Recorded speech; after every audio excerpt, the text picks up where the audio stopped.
আসসালামু আলাইকুম। আজকে আবার হাজির হলাম আপনাদের সামনে নতুন একটা ভিডিও নিয়ে। তো আসলে আমরা তো অনেক রকম মুরগি রান্না করেই খাই।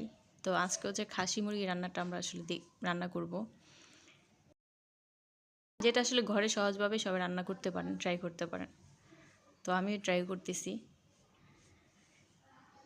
আসলে আমি এটাকে খাসি মুরগি নামেই চিনি। আপনারা কী নামে চেনেন আমি জানি না। যাই হোক, আমি 1 কেজি পরিমাণ খাসি মুরগি নিয়েছি। আগে থেকে ধুয়ে রাখছিলাম। তো ওইখানে হচ্ছে আমি পরিমাণ মতো পেঁয়াজ কাটা দিচ্ছি, দারচিনি দিচ্ছি, লং দিচ্ছি, এলাচি দিচ্ছি 3-4টা, তেজপাতা ছিঁড়ে দিছি 2টা। আমার হচ্ছে জিরা বাটা ছিল, জিরা বাটা দিলাম, আদা বাটা, রসুন বাটা, সব কিছু দিলাম। এখন হচ্ছে আমি হলুদ গুঁড়া দিচ্ছি, পরিমাণ মতো দিচ্ছি। মরিচ গুঁড়োটাও পরিমাণ মতোই দিবেন। আমি একটু ঝাল পছন্দ করি তাই একটু বেশি দিচ্ছি। আপনারা আপনাদের মতো দিতে পারেন। জিরা গুঁড়া দিচ্ছি, ধনিয়ার গুঁড়া দিচ্ছি, পরিমাণ মতো লবণ দিচ্ছি।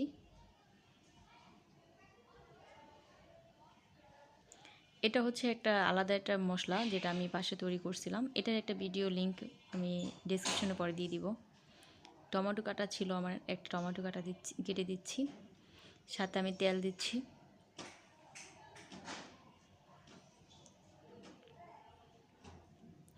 এখন আমি হচ্ছে ভালো করে মেখে নিব।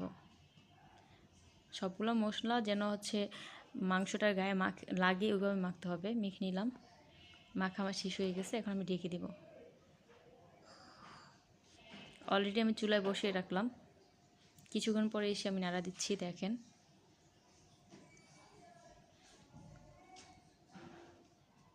নেড়ে চেড়ে নিচ্ছি। আমি আবার ঢেকে দিব।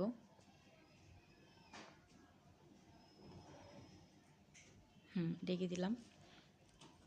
কিছুক্ষণ পরে আবার আসলাম, দেখেন।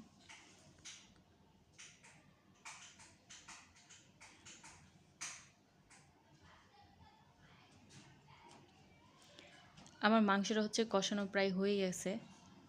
তেলটা বেরোয় আসছে, দেখেন।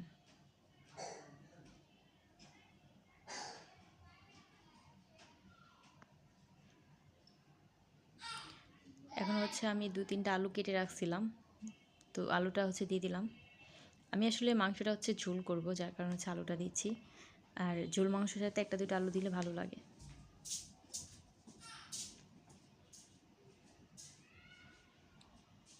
আমি হচ্ছে আবার নেড়ে দিচ্ছি, কারণ আলুটা দেওয়ার পর হচ্ছে আরেকটু কষে নিতে হবে। এই জন্য পরিমাণ মতো আবার পানি দিচ্ছি, যেন আমার আলুটা সিদ্ধ হয়, দেন সাথে মাংসটাও সিদ্ধ হয়। যেটা বড় মুরগির মাংস, একটু সময় লাগবে সিদ্ধ হতে। দেখেন আমার মাংসটা সিদ্ধ হয়ে গেছে। এখন হচ্ছে আমি আরেকটু ঝোল দিয়ে দিলাম। দেখেন আমার আলুটাও কিন্তু সিদ্ধ হয়ে গেছে, দেখলেই বোঝা যাচ্ছে যে আলুটা সিদ্ধ হয়েছে। বাস, আমার তো মাংস রান্না প্রায় শেষের দিকে। সাথে হচ্ছে কাঁচামরিচ কেটে দিলাম, তাহলে হচ্ছে ভালো একটা ফ্লেভার আসবে। একটু ঢেকে দিলাম। ব্যাস, আমার রান্না শেষ। এখন হচ্ছে আমি পরিবেশন করলাম। দেখতেই পাচ্ছেন কেমন হয়েছে। যাই হোক, আপনারাও বাসা ট্রাই করে দেখবেন আমার মতো করে। ইনশাল্লাহ ভালো লাগবে।